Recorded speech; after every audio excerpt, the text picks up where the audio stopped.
Et si on parlait d'art? Je suis Stéphanie et aujourd'hui, la Team Oliron La Caraïbe souhaite vous faire redécouvrir un collage de 1972 de l'artiste Betty Saar. Betty Saar, née Betty Irene Brown, est en fait une artiste afro-américaine née à Los Angeles et dont les œuvres ont une dimension politique dénonçant la discrimination envers les Afro-Américains et les Amérindiens, notamment à travers des collages et des assemblages. L'œuvre que je vais vous présenter aujourd'hui, The Liberation of Aunt Jemima, est un assemblage d'objets, un collage en 3 dimensions.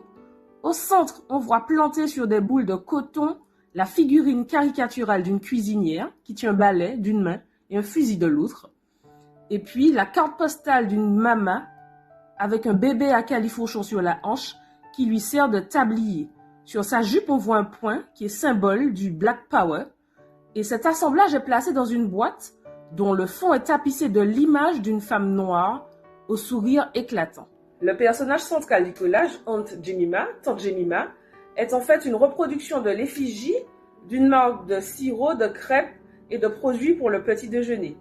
La première femme à incarner le visage de la marque s'appelle Nancy Green. C'est une cuisinière, conteuse et née esclave dans le Kentucky. Ce qu'il faut savoir pour comprendre le collage, c'est qu'aux États-Unis, l'expression Aunt Jemima désigne aussi une version féminine de l'oncle Tom, ce personnage éponyme de la case de l'oncle Tom, qui est un esclave chrétien, qui est décrit comme possédant patience et noblesse d'âme, mais dont le nom va devenir une épithète qui désigne les Afro-Américains accusés de s'être vendus aux Blancs. Pour revenir à l'œuvre, la figurine utilisée pour l'assemblage est à l'origine vendue comme bloc-notes et porte-crayon pour des listes d'épicerie.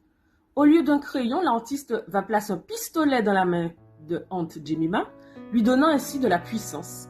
Et puis dans la jupe, au lieu d'un carnet, se trouve une carte postale avec une femme noire qui tient un enfant métis, représentant ainsi l'agression sexuelle et l'asservissement des esclaves noirs par des hommes blancs. Un point levé collé sur la carte également, invoquant le symbole du pouvoir noir. Dénoncés comme dans l'œuvre de Betty Saar, ces deux marques, Aunt Jemima et Uncle Ben's, sont accusés de perpétuer des stéréotypes raciaux. Alors que les États-Unis connaissent depuis quelques années des manifestations massives contre la violence policière envers les Afro-Américains, contre le racisme de façon générale et l'héritage d'années d'esclavage, ces deux entreprises ont décidé de faire évoluer leurs produits.